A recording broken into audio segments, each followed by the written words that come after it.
My name is Jeremy Wade, biologist and extreme fisherman.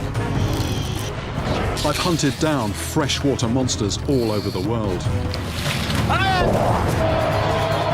Investigated macabre human deaths and savage attacks. It is not often that I come across a fish I've not heard of before, especially when it could be among the largest freshwater fish I have ever tackled. I am heading to the remote northeast corner of Argentina to catch a monster that somehow got under my radar. There it is, there it is, there it is, there it is, there it is, there it is! A creature responsible for horrific injuries. It will dissolve the flesh. Even death.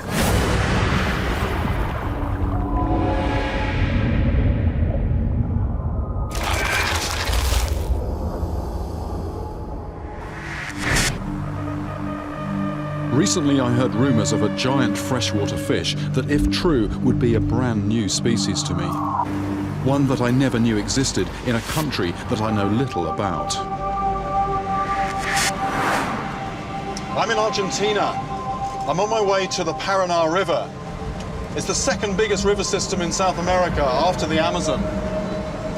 I know other rivers in South America very well and the creatures that live in them, but this river is very little known in the outside world, and it's also new territory for me. And most important, this river harbours a killer. A little while ago, I heard about a child who died as a result of encountering something in the water. A 12-year-old girl was playing close to her village on one of the remote islands set in this huge river. She had entered the water countless times before, but this time it would be different. This time there was something waiting in the shallows, only yards from the bank. The attack was brief but ferocious.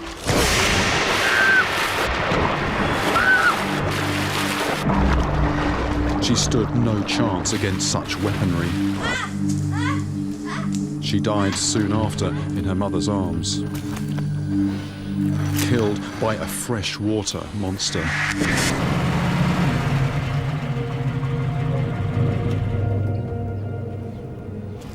The evidence from the death points to one suspect. Shallow water, piercing barb and speed of attack all suggest a stingray. But this is fresh water, and I wasn't aware that there were stingrays in this river.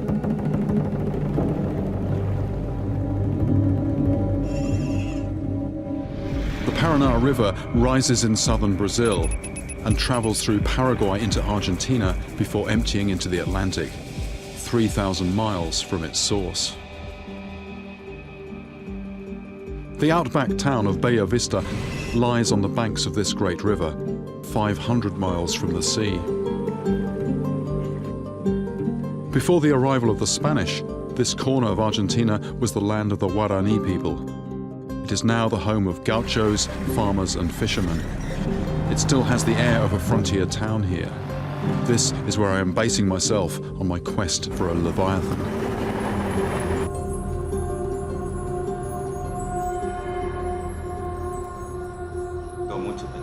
I meet up with some fishermen to find out more about the death of the girl and the creature that I am pitting myself against. And I discover a lot more than I expected. Es muy peligroso para la gente que camina en la costa del río. Cuando están caminando en la costa del río, o gente que va. They tell me about a small boy who was playing in the river only a short distance from his mother when he was attacked.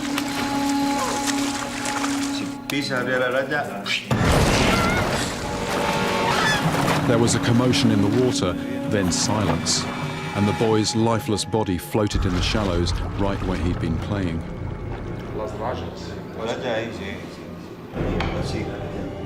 What they are describing is a ray, but not one I've ever come across.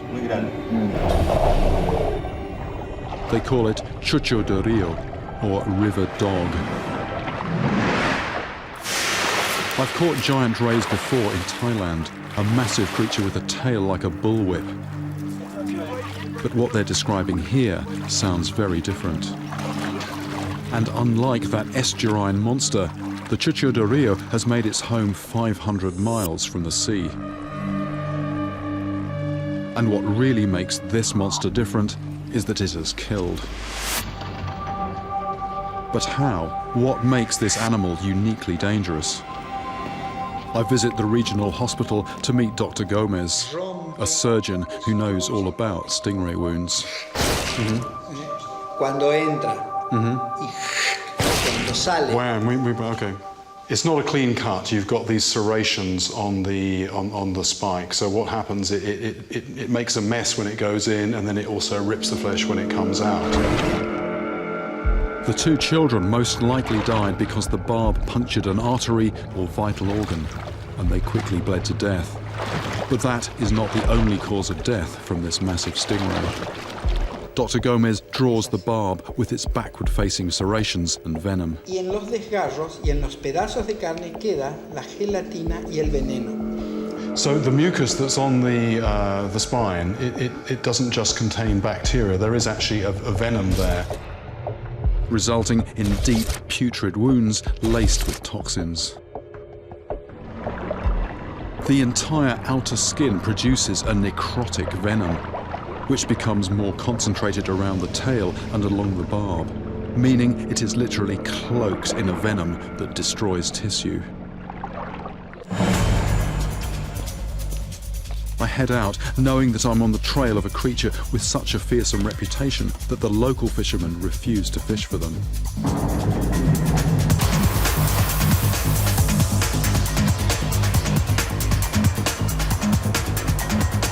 Jose, my boatman, is an accomplished fisherman. He has the all-important local knowledge that I always depend on.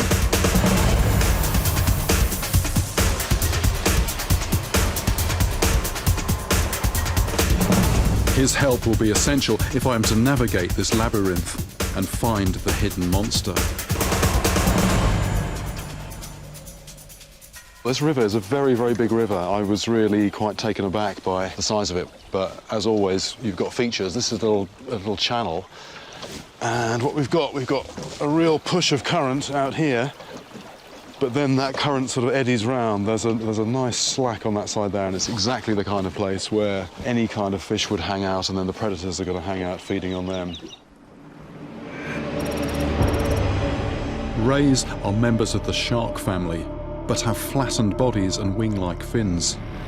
As yet, I've not been able to find out any accurate data about the size of the Chucho de Rio, but the fishermen here tell me they grow very big. I want to know how big.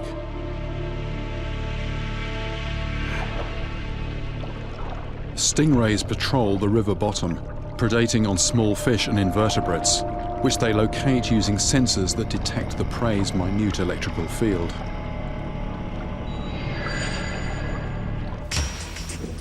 My gear is too heavy to cast, so I have to adapt. For bait, I'm using armoured catfish, which I float out underneath a bottle and I release by pulling sharply on the line. Jose has a hand line attached to the bottle, which he retrieves after the bait has dropped. Perfecto. I've not got very much lead on.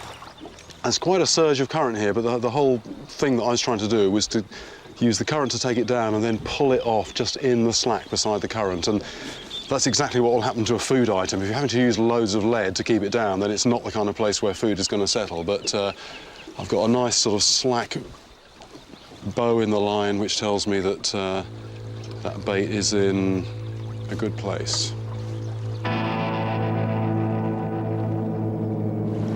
This is the same rod that I took to South Africa, where I caught 2 500-pound bull sharks. In Thailand, I felt the full force of the ray's strength. It's spinning the boat. It's taking the boat down. But also the disappointment of losing what, to this day, could be the biggest fish I have ever had on my line. I am not going to let the same thing happen again. So, armed with what I learnt out there, I prepare to catch myself a monster.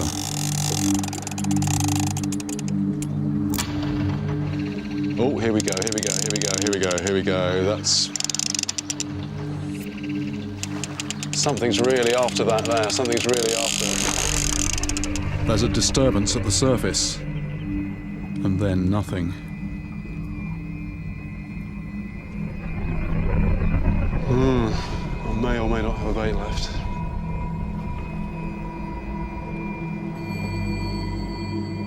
Jose thinks that could have been a small ray, maybe having trouble getting the bait in its mouth.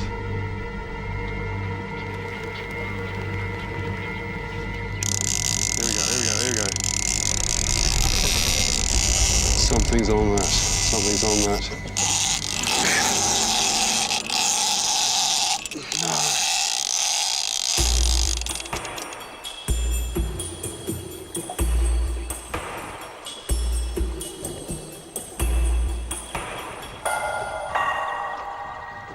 That's actually fairly unusual. When I attempted to set the hook there was nothing there, but I left the bait in position, and literally within a minute or so, something was back at it. So it suggests there's lots of fish down there. So just check that I've got the bait.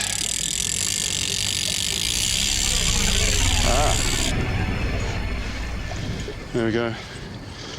So the bait has actually gone. Something actually pulled that off. Whatever is down there seems to be onto me. It's gone very quiet. I'm forced to try another location.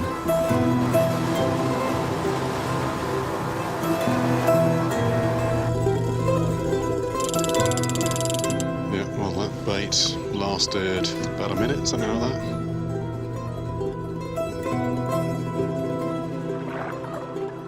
Started off as a vicious tapping, and then off it went. One after another, my baits are stolen. Yeah, well, that's not going to catch anything. Not like that, it isn't anyway. Something down there is outsmarting me, removing the bait even before I can get it to the bottom.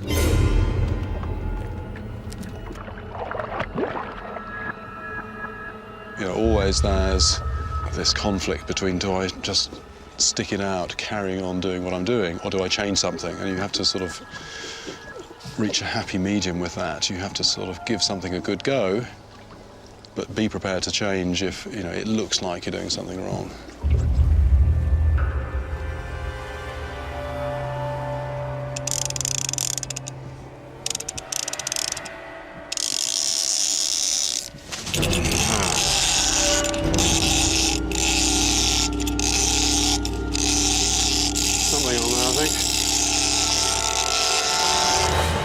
Oh, it's a piranha, it's a piranha. Wow. Right, what's happened there is that the bait's been chopped in half, and then I foul hooked piranha in the back.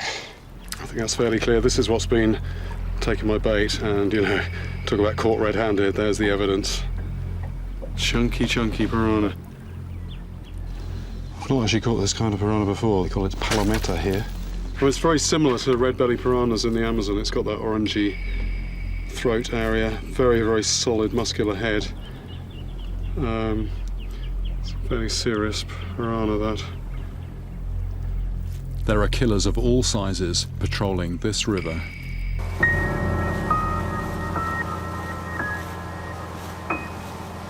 But it is said that the people who live along its banks fear stingrays more than any other.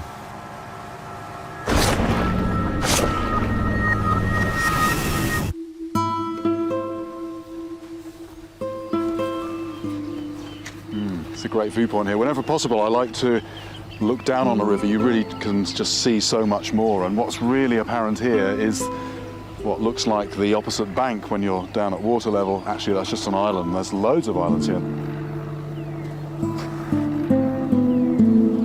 What's also interesting here, I can see there's a couple of houses dotted around, and I think it's very important that I go and talk to those people. These are the people who can tell me not just where to go and try to catch fish, but they might have heard as well about these incidents that I've heard about.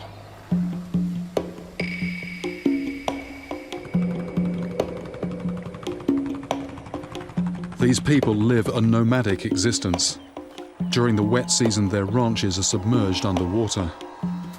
They spend months cut off from the outside world.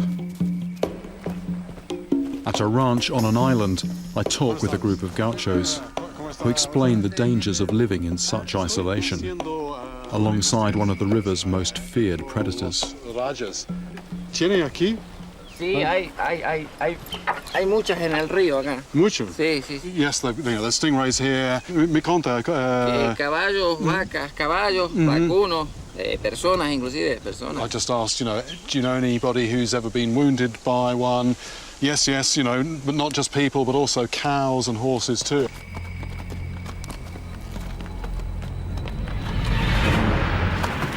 Cortan muy hondo las avenas y... Sangre Sí, morto? Sí, muerto. Algunos. He said, they have known horses to die as a result of a blood vessel being punctured. También infección. Sí, se hincha, se hace agujeros, ¿sí? Ahí mueren. But also they've had other horses die from infection. Caballo da un relincho, ¿viste? Al ser picado ya. He says it's almost as if the horses are crying because the pain is so bad. The first place I've stopped, yes, there are rays here, and not just people, but also large animals have actually been killed by these rays. I'm after a creature that can kill a horse, yet is virtually unknown to the outside world. And it is becoming ever more apparent the fear the people have around here for these creatures. Even small ones are shown no mercy.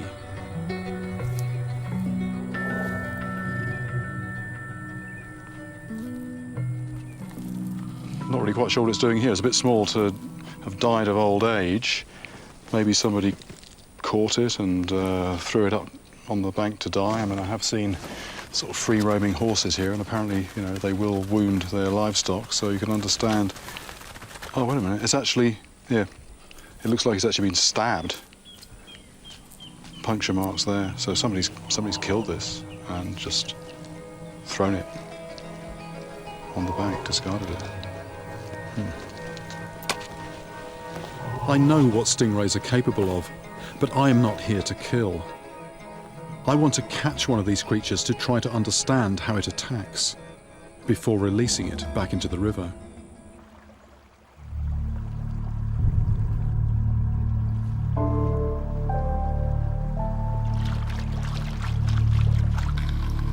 I can actually feel the movement of my bait through my finger on the line here. I mean, this line's got a breaking strain of 200 pounds, but it's very, very fine. The water's not having much effect on it, so I can feel what's happening to the bait about sort of 40 yards away down there. Feels a little bit like a spider in a way. A spider sitting in the middle of a web with its legs on the lines of the web, feeling for anything coming into the web. And so here I am, waiting for a ray to fall into my trap.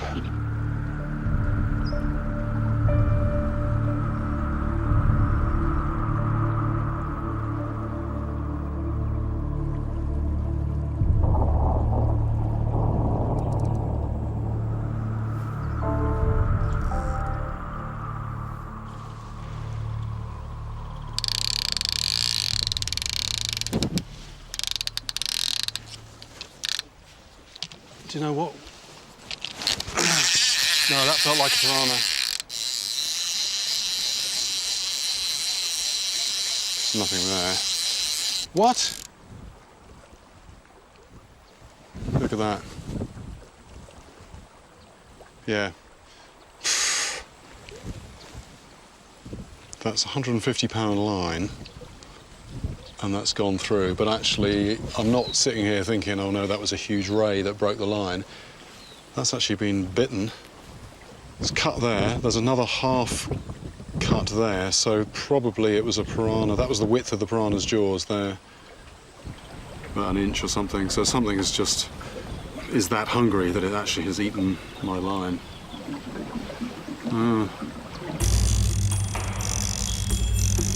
Rays have a finely tuned sensory system, which they use to locate prey.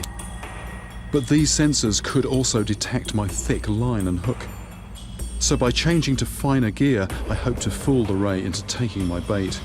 I'm going to scale down, and that's just a bit finer. Still very strong, 175-pound breaking strain that. This is the main line here. It's not going to create a lot of drag when it moves through the water. The current's not going to pick it up. I'm actually quite pleased with that setup.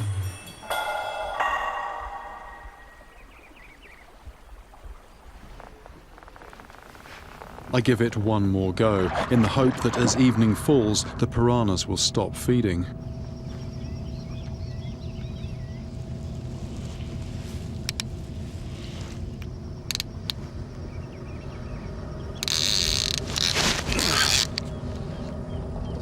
Nothing. It's very odd. Zzz, stop. Dum, dum, dum, dum. Piranha hace. Piranhas are still active by the look of it. Cursed by piranhas. This is the middle of the dry season, and the river is at its lowest, concentrating the fish into smaller and smaller areas, hungry and competing for what little food is out there. Interesting experiment. There's just a tiny little slack beside the river, and it's just full of small fish. Everything in here at this time of year is just so hungry. The trouble is, I put a bait in there. There's so much going to go for it. The difficulty is that bait surviving long enough for the stingray to find it.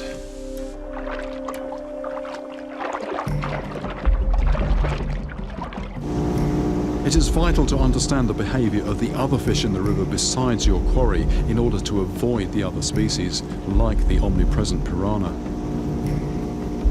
To remove these sight hunters from the equation, I begin fishing at night.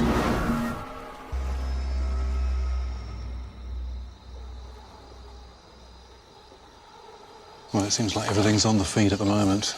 Lots of movement in the water, but now the mosquitoes have joined in, and so I'm hunting fish, but at the same time there's just masses of mosquitoes after my blood.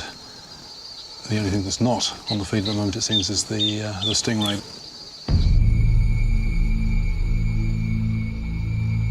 I set my line, now confident it is past piranha feeding time. Nothing.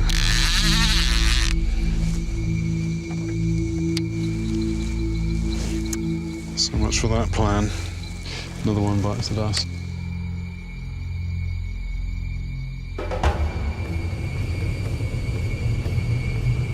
But I feel as though the noose is tightening. I am closing in. So I further fine-tune my approach. I discard the bottle and begin casting, dropping the bait quickly to the river bottom, reducing the amount of time it's hanging around in mid-water. Now will I finally be rid of the curse of the piranhas. You see that? It feels like a piranha, but it's too big for a piranha, I think. Something has just taken a whole fish bait and it's coming towards the boat. Look at that.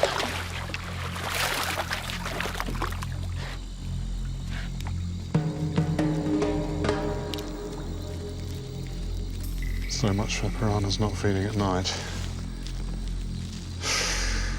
These Piranha River piranhas are among the largest and most ferocious I have ever come across. And it's so big, I can't really get my hand around it. I've encountered piranhas before and know that in the right conditions they are capable of attacking and devouring the largest prey in seconds. I don't think I particularly want to fall in here. Piranhas, big piranhas, but also active at night. It shows just how hungry everything is in here. I fish for hours. That's really kicking. Huh? I think is that a piranha? only to pull in one piranha after another, each as big as the last. That could be time to call it a night if these guys are active. But it's hard to give up when I know the monster stingray must be down there.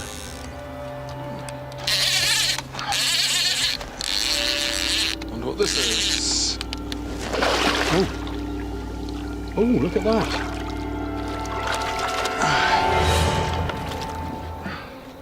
So this is a surubi, this is a predatory catfish. This is a small one. These things grow, they grow over 100 pounds, so, you know, 5 or 6 foot long. But I mean, the thing about this fish for me is, you know, it's a catfish, but it's a very athletic, streamlined catfish. It's a catfish that hunts actively.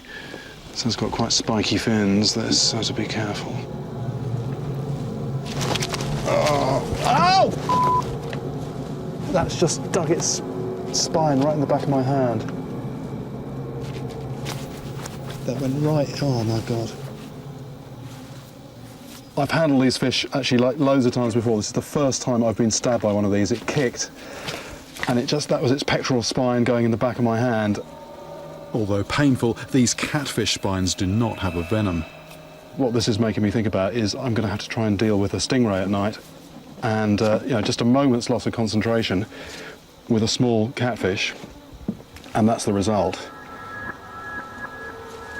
Okay. In the Amazon, stingrays are known as wish-you-were-dead fish because of the agonizing pain following a stab from the barb. Even though stingray meat is good to eat and a large ray could feed many people, fishermen here refuse to hunt them.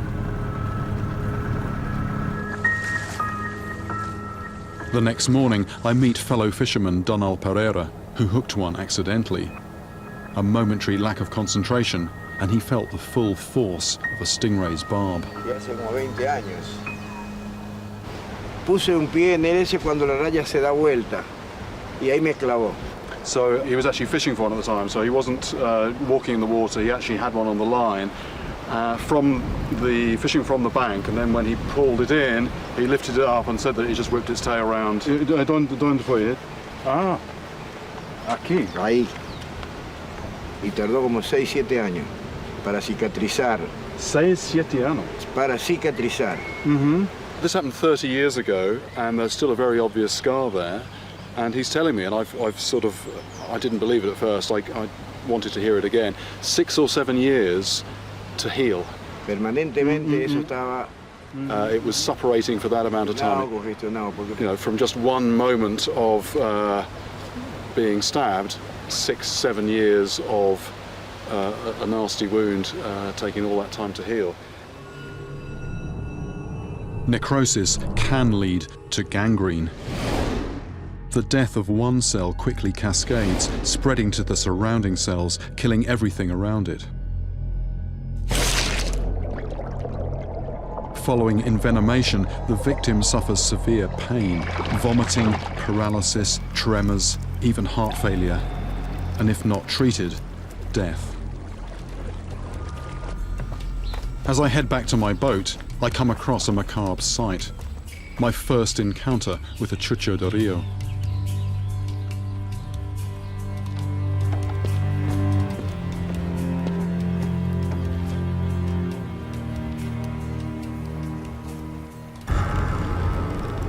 But this isn't how I imagined I'd first see it. The guts have been taken out. No tail. Tail's been hacked off on this. And this is actually a fish that I didn't know existed until I came here. I've known for ages that you get stingrays in fresh water, but this particular species, we're talking about, you know, a very short time that I've known this existed, and here is the evidence in the flesh. I mean, there's no doubt about it. This is a very, very creepy-looking fish. Hola. Monstro, man. The lad in the boat just said, what a monstrous animal. It is very much like an alien. It doesn't look like any normal fish. You've got these fine denticles all over the body, like miniature teeth. Some of them are more enlarged. As we get to the tail, look at that, that's starting to get some really serious, sharp, lumpy denticles there. You know, and that's quite apart from the spine you've got on the back, which is just like this sort of dirty, serrated blade. So, I mean, this animal, it's not just the tail, this is just like a very lethally armed animal.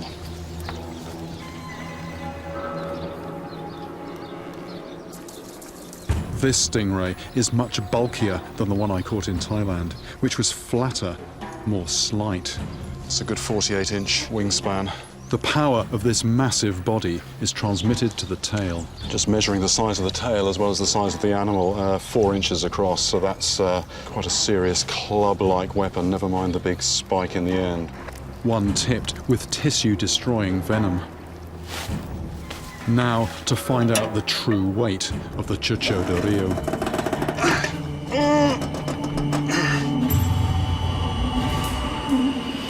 It's registering just over 200 pounds there, and of course it's missing the tail and it's missing all the guts, and it's been out in the sun dehydrating and bleeding, so it's something like 225 when this was alive. You know, I think we can be fairly safe about that. A genuine river monster. But if the stories are true, then there are even bigger fighters out there. That is what I'm after, to see for myself the weaponry and the behavior that makes this creature a killer. This body of water is vast. I've been here now for nearly 2 weeks, and Jose and I have scoured the area without any results. So I can't restrict myself to fishing just at night. I have to get a bait in the water as often as I can. The river's got a very different character to it today. There's this wind blowing upstream, and what that does, it's creating these standing waves here, about 3 foot high. It actually turns it into quite an intimidating place.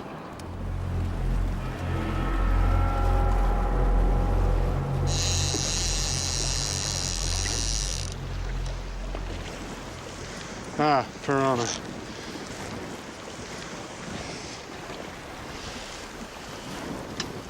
Something's had a bit of that. Oh, something's moving down there.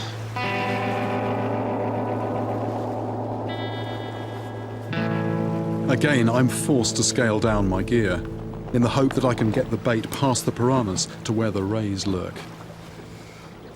Just actually changing the leader.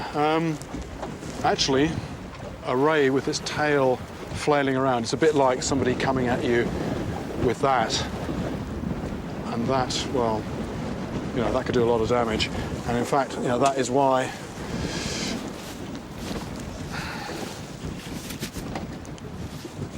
I'll need to be wearing some of these. These are basically stab-proof, almost bulletproof as well. That will give me a degree of protection because, yeah, it's going to be a knife fight, basically.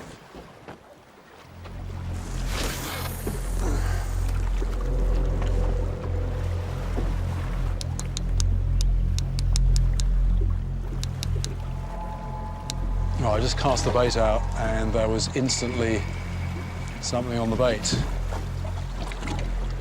But it just felt like piranhas. It was like that kind of thing. Whereas what I actually want is something that just goes.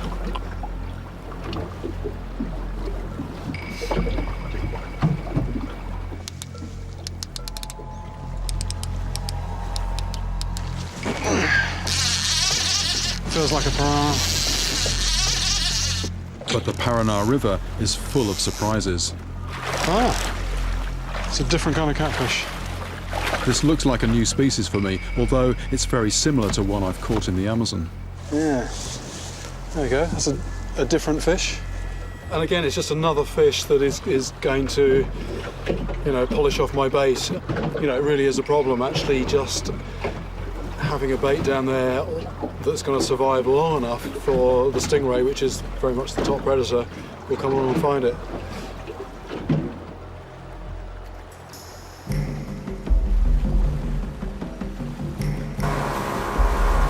Big strikes often come when you least expect them.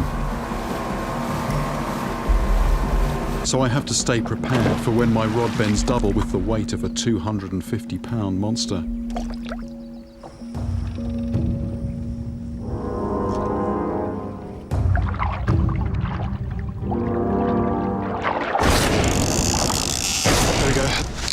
That's a fish, that's a fish on. This is by far the biggest fish yet to take my bait. It's coming close. It's here. It's surface. There it is. There it is. There it is. That's a stingray.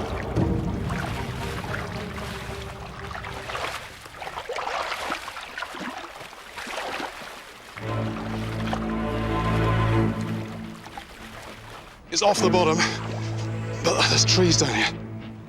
Although this is only a juvenile, it is still armed with a deadly barb and tissue-destroying venom. It's a long way off yet, but I don't want to bring this into the boat, so I ask Jose to head for the nearest beach. Jose, vamos tranquilo. I put on knife-proof Kevlar gloves to protect me against the barb. And just pull it up. As soon as it's out of the water, its tail is aiming for me.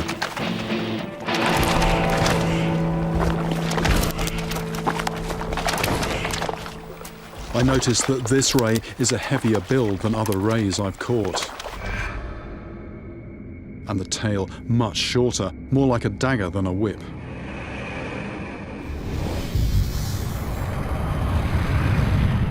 I want to see if I can get a look at that. The ray's tail is coated with toxic venom. Just going to see if I can get any mucus off here. General fish slime. That's just sort of slime, that's mucus, but living in there you've got a cocktail of bacteria. I'm actually thinking about what those cowboys were saying. They've had horses die from fatal bleeding, but also from the infection when they've stepped on a ray. Oh! That's actually one heavy beast. And that's the, I'm just feeling the weight of this animal now. And this is a small one. I'm just thinking a weapon like that with 400, 500, maybe 600 pounds behind it. You know, it's like somebody coming at you with a medieval mace in a way. It's like a club with a nail in it. Anyway, let's get it back. Easing it into slightly deeper water. No, just looking at the pattern of this and just, you know, it does just completely disappear into the background. It really does bring home how dangerous potentially these things are when you just see how they're just almost invisible in the water.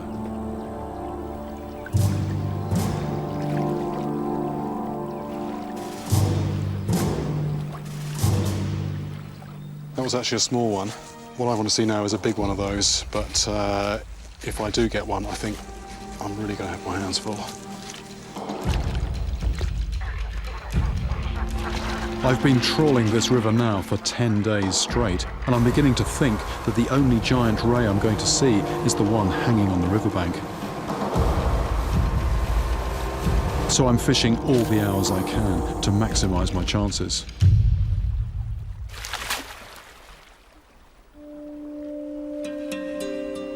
As yet another day turns to dusk, I have to be patient. Then I get a take that seems different from the others so far.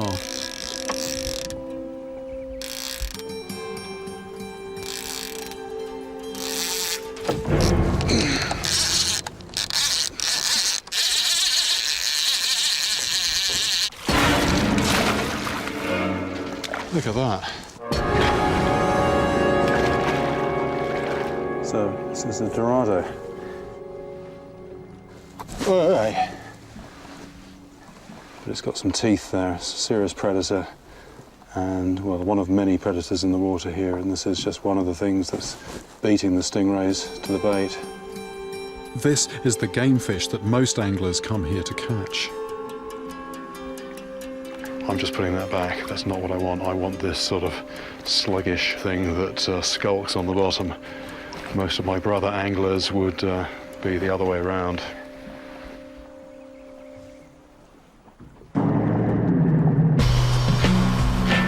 Jose and I fish all over the river. This is a Mandube catfish. This is about 1/200th of the weight of the fish that I was after. Mystery bait remover. It's another night with no stingrays. They're proving elusive. I've caught everything except what I came for.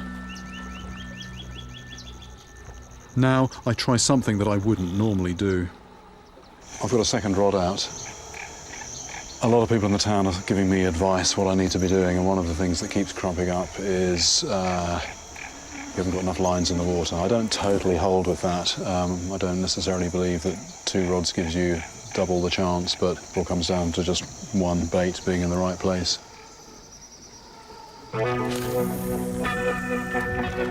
Even though I've given in to using 2 rods, only one is really strong enough to land a monster.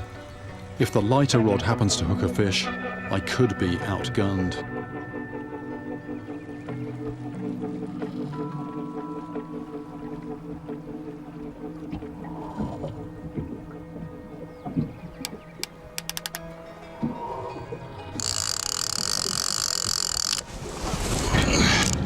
That's a good fish. That's a good sized fish.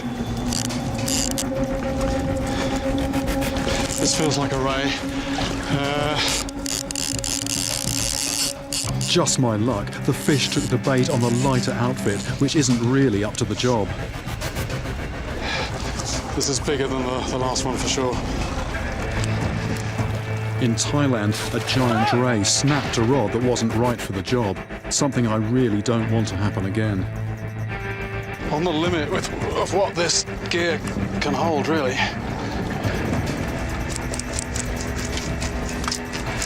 Yeah, that's moving, it's moving. Plus, it looks like the river bottom is littered with dead trees. One snag, and this fish is gone.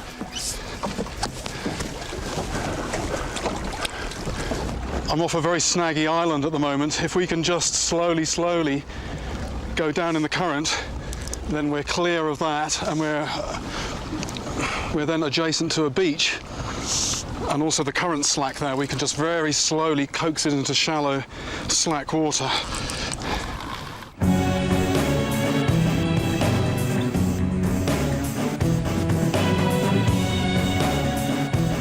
Because the ray took the bait on the weaker rod, I have limited pulling power, so I'm in for the long haul. It's now been on well over an hour.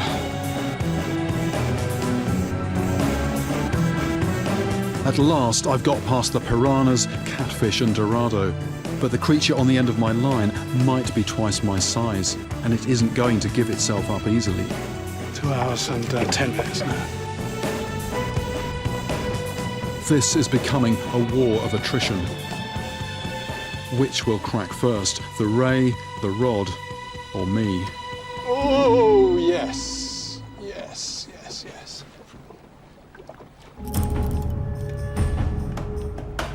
After 11 grueling days of fishing, I've hooked what could be the biggest totally freshwater river monster I've ever had on my line. It feels like it has come unstuck from the bottom a couple of times, but it's just most of the time it's just a dead weight. Every now and again there's a slight movement, it rises, and then it sort of sticks down again.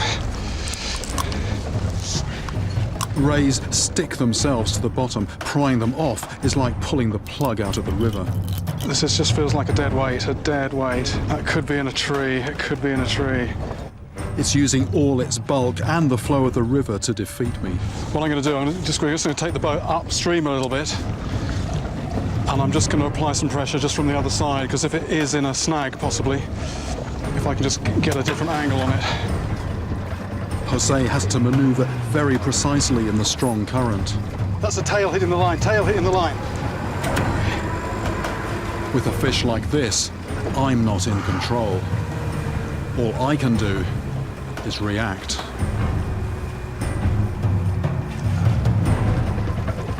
Three hours. This is my longest battle ever, beating even the South African bull shark that took 2 hours and 45 minutes. My back and arms are now burning. That is fish, I think. That is fish, that is fish, that is fish, that is fish moving. It's back. My maneuver worked. So a bit of tactics there. Nothing was happening, nothing. And I think it might have just hooked the line around a branch, so we just changed the angle of the pull slightly. Look at that, there it goes, there it goes, there it goes. That's good, that's good. I want to get it to the beach where I can handle it safely, but that means coaxing it 200 yards further downstream. We've got it literally just 10, 15 feet from the bank. As the creature tires, I have it exactly where I want it. There it is, there it is, there it is, there it is, there it is, there it is! Finally, after perhaps the most punishing battle I have ever had, I land one of the biggest, strongest, and most alien freshwater fish I've ever seen. The thing I really want to do with this one, though, is get a close look at the tail. I mean, obviously not too close. And to think this is a fish that until recently I didn't even know existed. The Chucho de Rio is unlike any other ray I've come across. Okay, nearly 53 inches. Which would make it easily 250 pounds. But what really makes this species stand out is that it is a killer, with a weapon as brutal as a medieval mace, like a club fortified with rusty nails, which it drives in with its massive bulk. I might have to just kneel on top of the animal. Okay.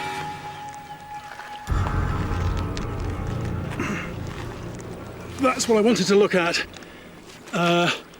The dead animal I saw had its tail chopped off. This one has its sting intact. It's got two stings on there. And also by the look of it, you know, this can come a long way on either side. It's also very flexible.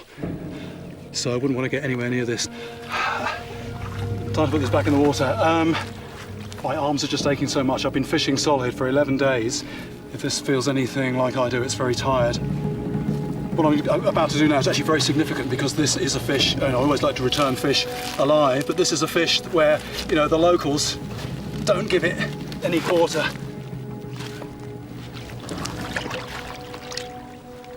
This stingray has evolved to survive in totally fresh water. In fact, it is now thought to be incapable of living in the sea.